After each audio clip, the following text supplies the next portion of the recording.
오늘은 요한복음 18장 시작합니다. 18장에서 21장까지는 복음서의 결론 부분에 해당합니다. 그러면서 사도 요한은 18장까지 오면서 본인의 신앙 고백을 본문에서 하고 있습니다. 사도 요한이 깨달은 것은 이것입니다. 3년 동안 예수님을 따라다니면서 많은 것을 목격했습니다. 가나 혼인잔치 자리에서 물로 포도주를 만드시고 무리를 걸으시고 안진뱅이를 일으키시고 눈먼 자도 뜨게 하시고 심지어는 죽은 나사로도 살리시고 물고기 2마리와 보리떡 5개로 5,000명도 먹이시고 그런 것을 지켜보고 또 3년 동안 주님과 함께 하면서 하늘나라의 가르침을 받았는데 자기가 본 것보다도 그 뒤에 엄청난 하나님의 뜻이, 하나님의 진리가 숨겨져 있었다고 하는 것을 이 사도 요한은 뒤늦게 깨달아지게 된 것입니다. 그리고 또 하나 사도 요한이 강조하고 있는 것이 뭐냐 하면 그럼에도 불구하고라는 말은 3년 동안 예수님과 먹고 자고 가르침을 받고 그리고 그 수많은 기적들을 가장 가까운 곳에서 목격하고 체험했음에도 불구하고라는 뜻이에요. 그게 그럼에도 불구하고예요. 예수님의 기적과 예수님의 가르침을 누구보다도 가장 가까운 데서 보고 들었음에도 불구하고 여전히 제자들의 영적 수준은 예수님이 원하는 곳까지 이르지 못했다고 하는데 문제점을 지적하고 있는 것입니다. 예수님은 빛으로 이 땅에 왔지만 제자들은 그렇게 여기지 않았습니다. 하나님의 아들로 이 땅에 오셨지만 그것을 받아들이고 인식하는데 많은 시간이 걸렸습니다. 그리고 예수님께서 이 땅에 왜 오셨는지에 대하여 끝까지 제자들은 알고 있지 못했습니다. 요한복음 17장 26절에 보면 예수님이 얼마나 마음이 답답하셨으면 내가 아버지의 이름을 그들에게 알게 하였고 또 알게 하리니 알게 하였고 알게 한다라고 하는 이 동사를 반복해서 쓰고 있습니다. 오늘 여기 26절 기도의 결론은 너무나 아직도 제자들이 무지하다는 거예요. 아직도 제자들이 깨닫지 못하고 있다고 하는 것입니다. 3년의 공생애를 끝까지 오면서 이제 몇 시간 후면 십자가에 달려 죽게 되는 이 시점에 오면서까지도 아직도 제자들은 예수님에 대하여 잘 알고 있지 못하고 있다는 것, 그리고 하나님의 뜻을 아는데 여전히 부족하다고 하는 것을 사도 요한은 지적하고 있는 것입니다. 단적인 예로 예수님께서 제자들에게 이렇게 묻습니다. 야, 세상 사람들이 나를 누구라고 하더냐?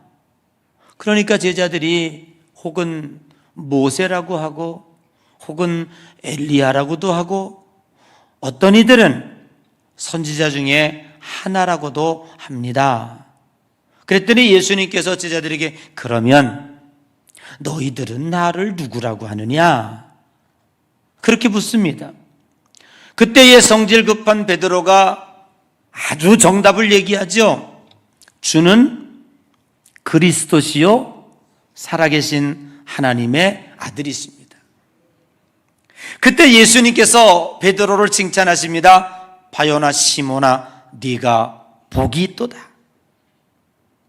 내가 너에게 천국 열쇠를 주노니 음부의 권세가 너를 해하지 못하겠다. 축복의 말씀을 줍니다.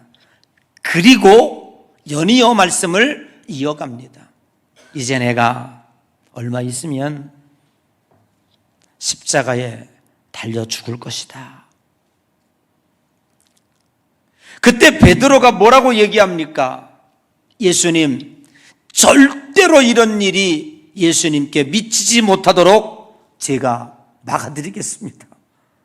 예수님이 어디를 가시든지 나는 예수님을 쫓아가서 예수님을 보호해 드리겠습니다. 그럴듯하지요? 기분 좋은 말씀 같지요? 그러나 예수님께서는 베드로에게 뭐라고 얘기합니까? 사탄아, 내 뒤로 물러가라. 너는 나를 넘어지게 하는 자로다. 예수님이 지금 이 땅에 왜 오셨는지, 예수님이 지금 걸어가는 길이 어떤 방향인지에 대하여 베드로조차도 모르고 있었다는 것이죠. 그러니까 엉뚱한 이야기를 하고 있고, 정말로 예수님이 십자가에 달리는 것을 베드로가 막았다면 하나님의 뜻을 거역하게 되는 것입니다. 그리고 사도 요한이 세 번째 놀란 장면이 오늘 18장입니다. 자신이 생각한 예수님, 물론 십자가를 지실 것을 알았지만 그 십자가 앞에 서시는 예수님의 모습은 훨씬 경이로웠다. 자기가 생각했던 것보다 훨씬 놀라웠다고 하는 인식입니다. 이제 드디어 예수님께서 십자가에 달리시기 위하여 제자들을 데리고 겟셋마네 동산으로 들어갑니다. 이때에 가룟 유다가 로마의 군대와 그리고 대제사장과 바리새인들의 지원을 받은 사람들과 함께 예수님을 체포하기 위하여 현장을 급습합니다. 여기서 군대, 이 군대라고 하는 것은 로마 군대, 스페이란이라고 하는 군대인데 보통 한 600명 정도가 로마에서 파견된 600명 정도의 한 대대급 부대가 상주하고 있었다고 합니다. 그런데 가룟 유다가 가서 예수를 체포할 테니 필요한 병력을 좀 도와주십시오 해서 한 200여 명 정도가 중무장한 로마 병정 한 200명 정도가 동원이 되었다고 하고요. 그리고 대제사장과 바리새인들에게 가서 또 병력을 지원받았습니다. 이것은 하속이라고 하는 아마 요즘으로 말하면 경찰, 청원경찰, 성전을 지키는 수비대, 성전 수비대라고 일컬어지는 이 하속이라고 하는 그 경찰들을 지원받았습니다. 뭐 그 얼마인지는 모르겠습니다만은 대략 합쳐서 한 300~400명 정도가 동원이 되지 않았겠나라고 예측을 해보게 됩니다. 한 명을 예수님 한 분을 체포하기 위해서 중무장한 로마 병사들과 그리고 성전 수비대원 300~400명이 동원이 되었다고 하는 것이죠. 그러면 가룟 유다는 왜 이렇게 많은 병력의 도움을 받고 예수님을 체포하러 왔을까요? 이미 가룟 유다는 예수님이 어떤 분인가를 분명히 알고 있었습니다. 그는 예수님의 가장 근접거리에서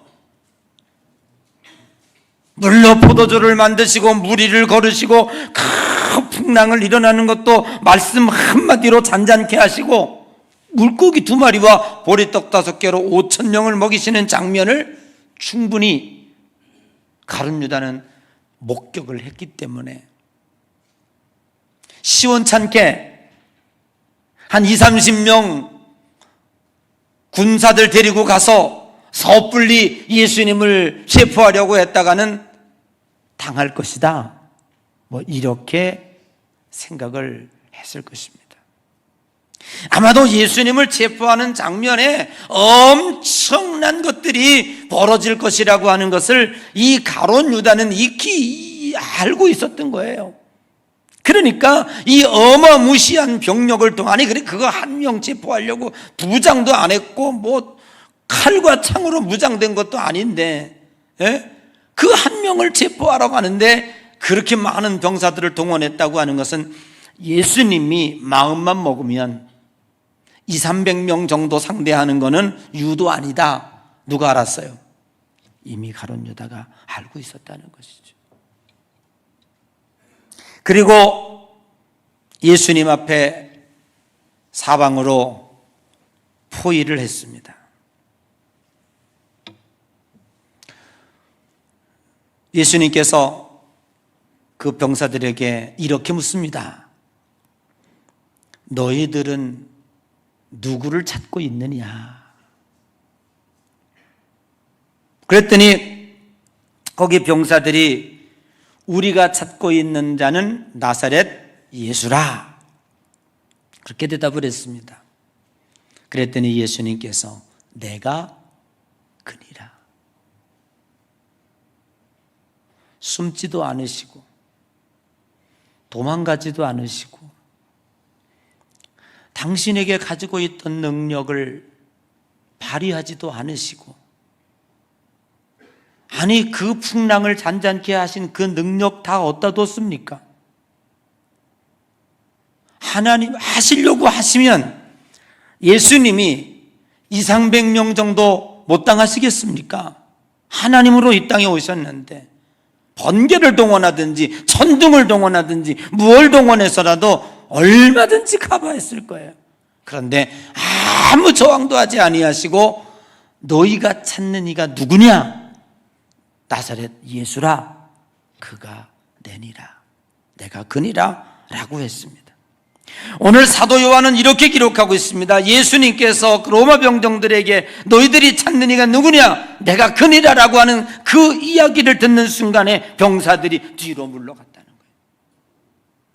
얼마나 경이롭고 얼마나 그 말에 위험이 있었으면 그냥 한 사람이 말하는 것이 아니라 하나님의 입에서 나오는 그 말과 같이 들린 거예요. 이들이 뒤로 물러가서 땅에 엎드려졌더라 그랬어요. 여러분, 여기서 이들이 뒤로 물러갔다라고 하는 것은 예수 그리스도의 신적 권세의 두려움에 뒷걸음질 칠 수밖에 없었다고 하는 것이고요. 땅에 엎드려졌다, 에페산이라고 하는 이 단어는 넘어졌다, 쓰러졌다는 거예요. 그냥 400여 명이 야, 너희들은 누구를 찾냐? 그랬더니 로마 군병정들이 나사렛 예수를 찾느니라 그랬겠지. 그냥 예수 찾으러 왔어 그랬겠어요? 쟤들이 호령을 했겠지. 예수 찾으러 왔다, 예수가 누구냐 그랬겠지. 그냥 성경이 분량이 많아지니까 좀 압축해가지고 사도 요한은 너희들이 누구를 찾느냐 그랬겠지. 그랬더니 나사렛 예수를 찾는다고 하니까 예수님이 아무 얘기 안 해서 내가 그니라. 이들이 그냥 그 얘기에 뒤로 물러서며 다 400명이 그냥 땅으로 엎드러졌어요. 7절에 보니까 그것으로 끝나지 아니하고 이들이 이제 넘어졌다 털털 털고 일어났겠지. 그러니까 또 물어요. 너희들은 누구를 찾으러 여기 왔냐? 그러니까 이들이 또 얘기합니다. 나사렛 예수니라. 그러니까 예수님께서 또 얘기합니다. 내가 그니라 라고 얘기해요.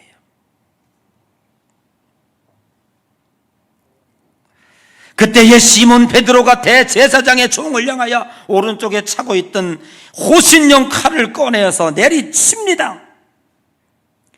귀가 떨어져 나갑니다. 마태복음에 보면 칼을 거두어라, 칼을 쓰는 자는 칼로 망하느니라. 누가복음에 보니까 예수님께서 떨어진 귀를 갖다가 붙여주시면서 이것까지 참으라, 그렇게 말씀을 하시는 것입니다. 여러분, 오늘 우리가 이 말씀 가운데서 집중해 보아야 할 것은 뭐냐 하면, 예수님이 도망가지도 아니하시고 반항하지도 아니하시고 하늘의 권세를 동원하여 400명 군사와 싸운 것도 아니고 조용하게 너희들이 찾는 이가 누구냐? 아니, 누구를 찾으려 이렇게 군사들이 왔냐? 그러니까 나사렛 예수라, 내가 그니라. 스스로 고난에 들어가시는 예수님, 그리고 아무도 수갑을 채우지 않았음에도 불구하고 자신이 너희들이 찾는 자 예수라고 스스로 소개하고 혹시라도 변장하여 다른 사람을 잡아다 죽이지 않을까 싶어서, 그렇게 착각할까 싶어서 예수님은 당신이 스스로 내가 나사렛 예수야 라고 소개하고 있는 거예요. 여러분, 예수님의 이 말씀 가운데 분명하게 깨달을 것은 뭐냐 하면, 예수님이 십자가에 달리신 그 십자가의 주도권은 로마 병사들에게 있지 않고, 예수 그리스도께서 십자가에 달리신 그 십자가의 사건은 병사들이 힘이 세서, 그리고 성전 경찰들이 힘이 세서 예수님을 억지로 갖다 다른 것이 아니라 예수님 스스로 십자가에 달리셨다고 하는 것이죠. 십자가의 주도권이 병사들에게 있지 않음을 예수님은 분명히 천명하고 있는 것입니다. 그래서 오늘 여기 11절에 이렇게 얘기하고 있습니다. 예수께서 베드로를 이르시되 칼을 칼집에 꽂으라. 아버지께서 주신 잔을 내가 마시지 않겠느냐. 아버지께서 마시라 하니, 아버지께서 이 십자가를 지라 하시니 내가 이 십자가를 지시지 않겠냐라고 하는 예수님의 의지적인 표현입니다. 예수님은 하나님의 뜻이 무엇인지를 분명히 알고 계신 분이십니다. 당신이 이 땅에 온 목적이 무엇이며 어떻게 살다가 어떻게 가야 할 것을 예수님은 분명히 인식하고 있었습니다. 그래서 그는 십자가 앞에서 당당했고, 로마 병정들에게 체포되어 가는 것이 아니라 예수님 스스로가 그 길을 걸어가셨던 것입니다. 얼마든지 도망갈 수 있었습니다. 얼마든지 숨을 수 있었습니다. 예수님이 힘이 없어서 400명의 군사들과 싸워서 져서 간 것이 아니라, 너희들이 찾는 자가 누구냐? 나사렛 예수라, 내가 그니라 라고 말씀하고 있는 거예요. 물론 이전에는 예수님이 몇 군데 도피한 곳이 있습니다. 요한복음 10장에 보면 요단을 건너서 베레아로 피신하셨습니다.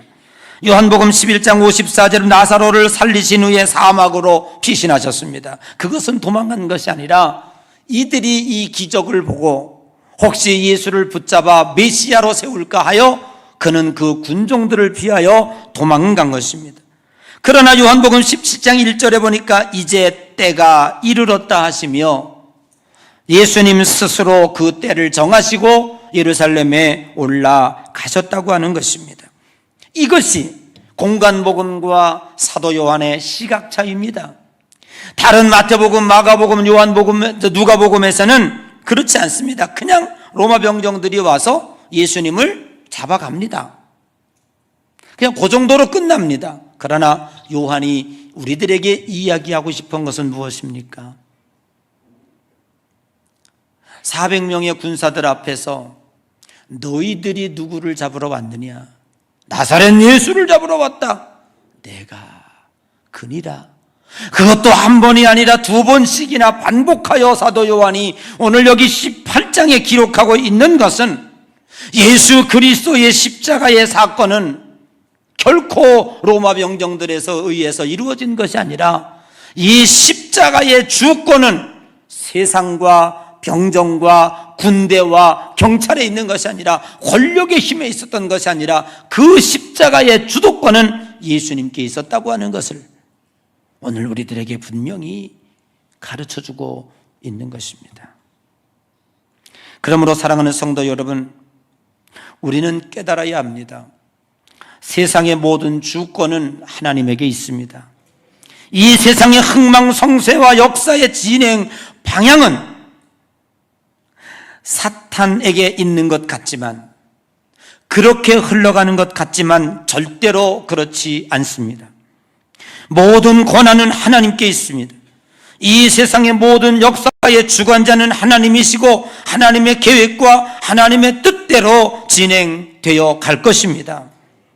그래서 예수님은 내가 그니라, 어서 많이 들었던 어법입니다. 어째요? 베드로가 애굽으로 그 백성들을 구하러 가기 전에 하나님께 이렇게 핑계를 댑니다. 하나님, 내가 애굽으로 가기는 가지만 내가 저들에게 가서 하나님을 뭐라고 소개하겠습니까? 누가 보냈냐고 하면 저들이 어떻게 나를 따르겠습니까? 430년 동안 하나님을 잊어버리고 몇 대에 걸쳐서 이미 다 망각해버린 저들에게 야, 하나님이 보내서 도대체 그 하나님이 누구야? 라고 할 텐데 어떻게 하면 좋겠습니까? 그때 하나님께서 뭐라고 말씀하십니까? 너는 가서 말해라. 나는 나다 라고 말이죠. 영어로 말하면 I am that I am 이라는 말입니다. 여러분, 이 하늘 아래 존재하고 있는 중에 당신은 누구시오? 라고 말할 때 나는 나야 할 사람이 누가 있겠습니까?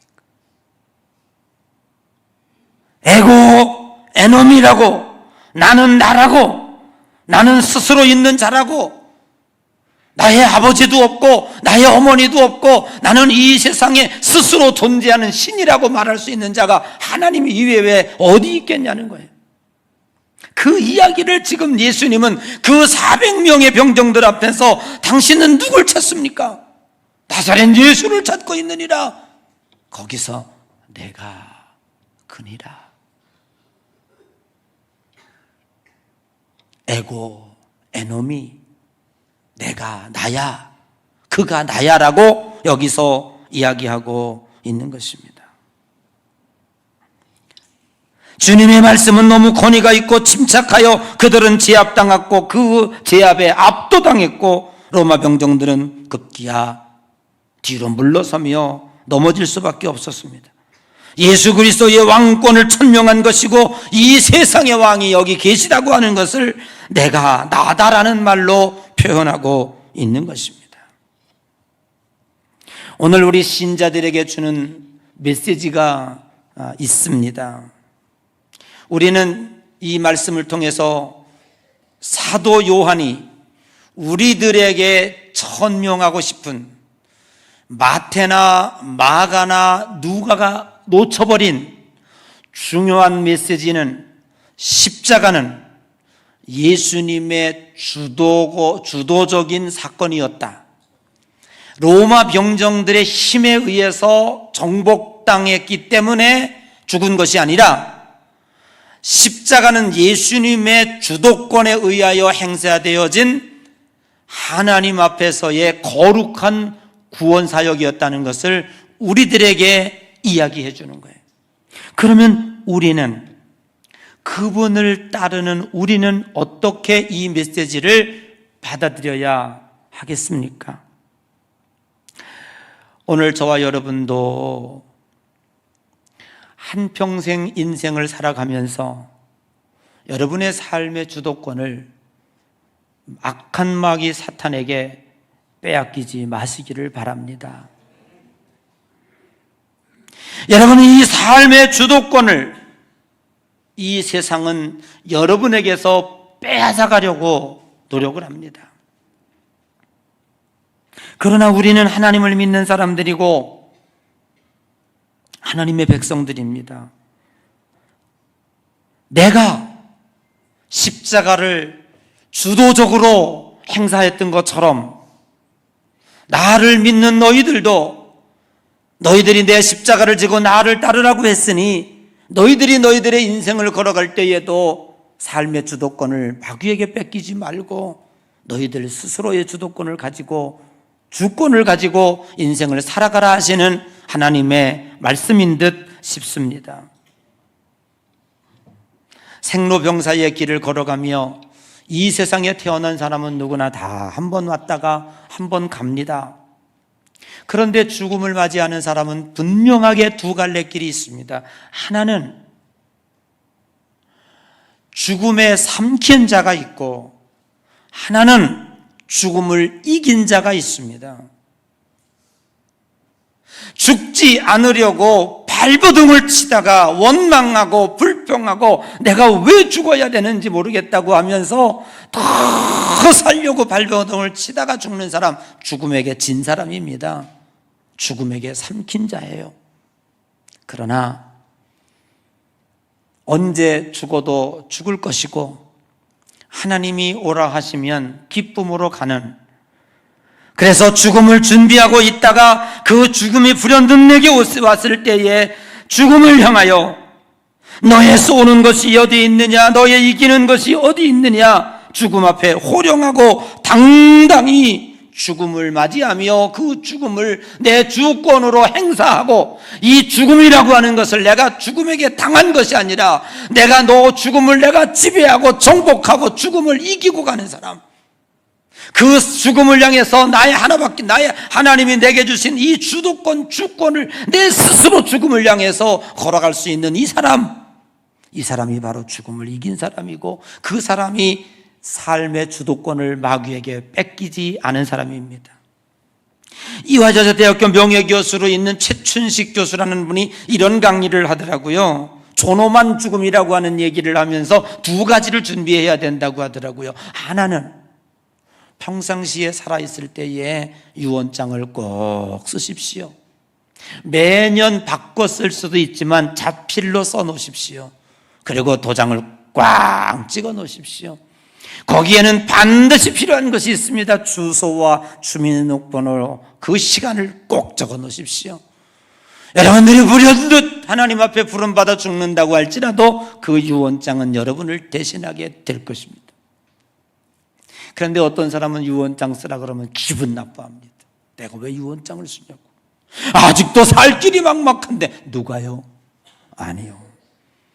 여러분, 사람이 이 세상에 태어나는 것은 순서가 있지만 하늘나라 가는 것은 순서가 없습니다.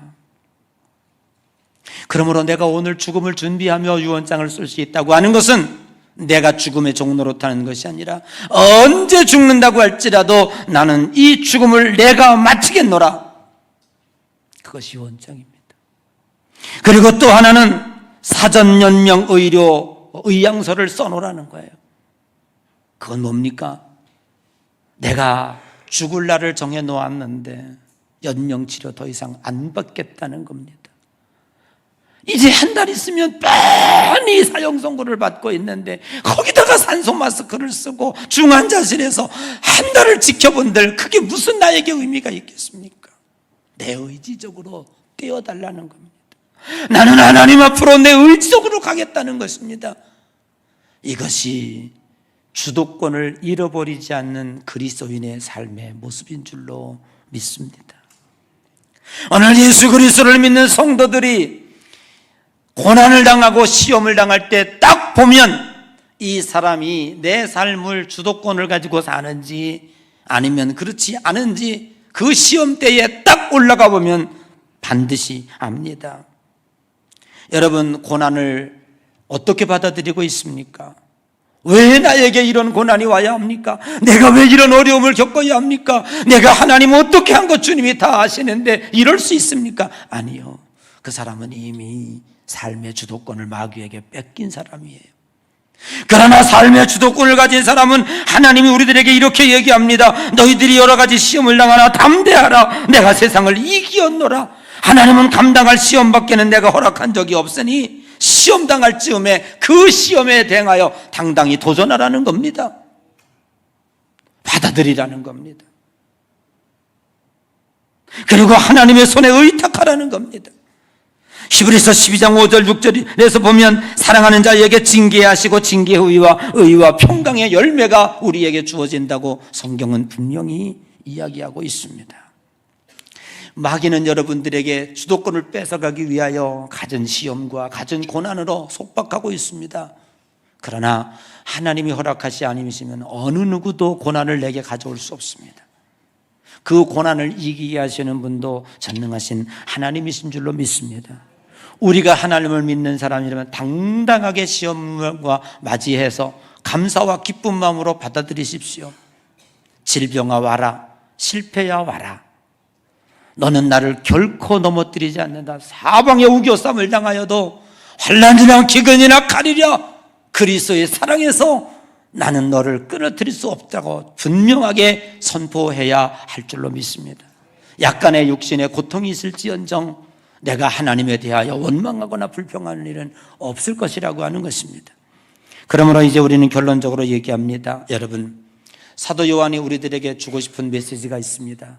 400명의 병정 앞에서 떨지 아니하시고 도망가려 얼마든지 도망갈 수 있었고 그 400명과 싸워서 이길 수 있는 분이 예수님이셨습니다. 그러나 예수님은 그들에게 묻습니다. 너희들은 누구를 찾느냐? 나사렛 예수를 찾으러 왔다.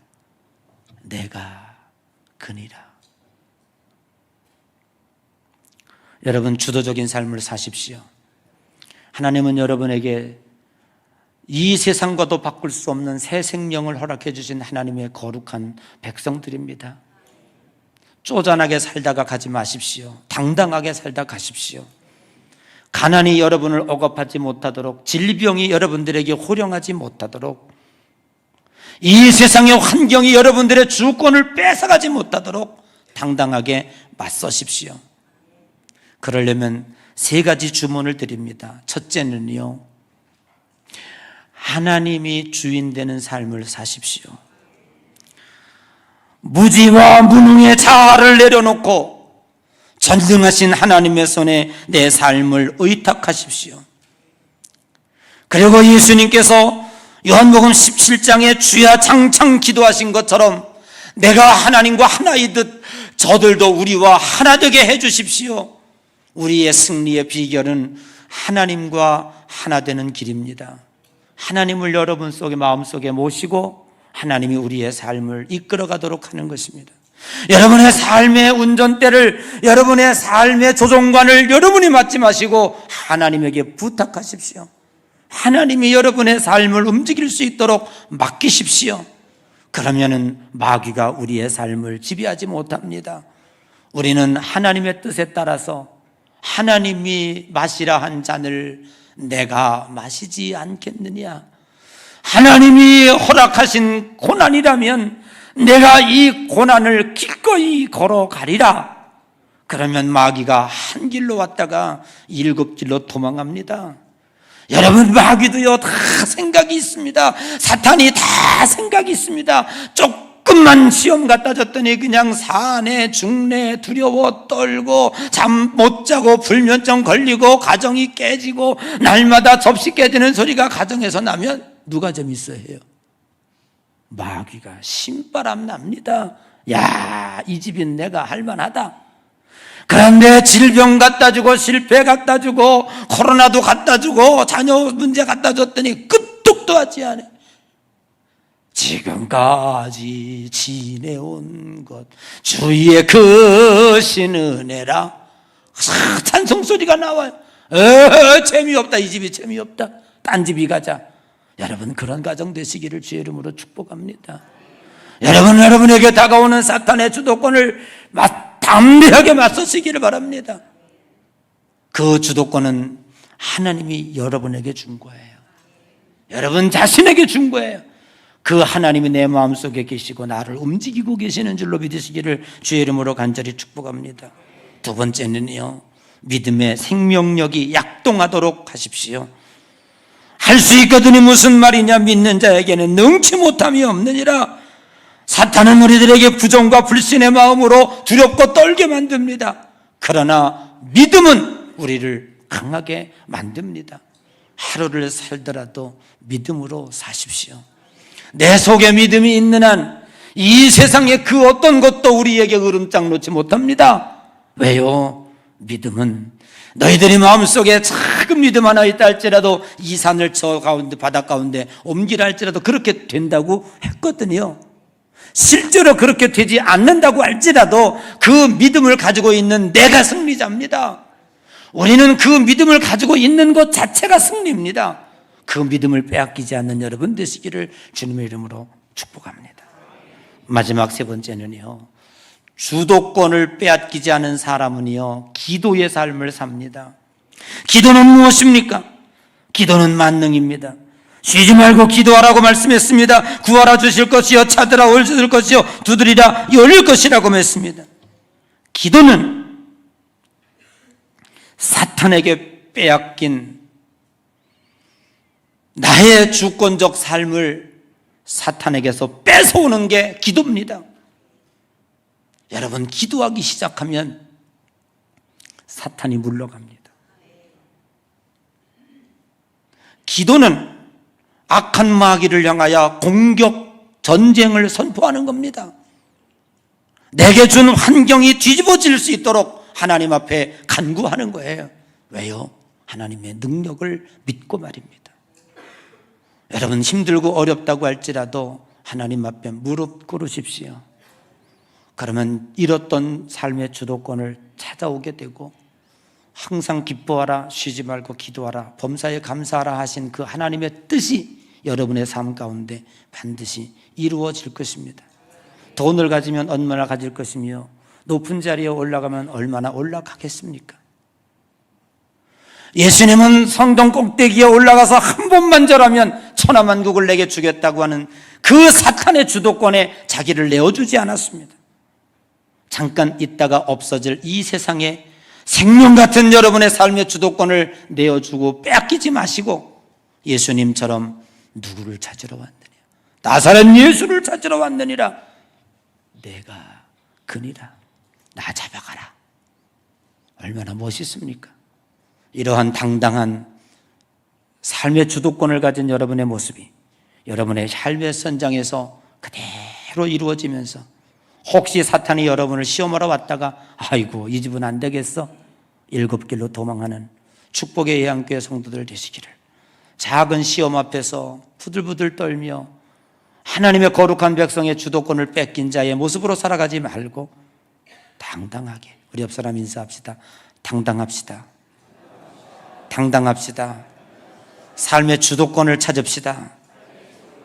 내가 그니라 하신 주님의 말씀을 가슴에 품고 오늘도 승리하며 살아가는 여러분 되시기를 주님의 이름으로 간절히 축복합니다.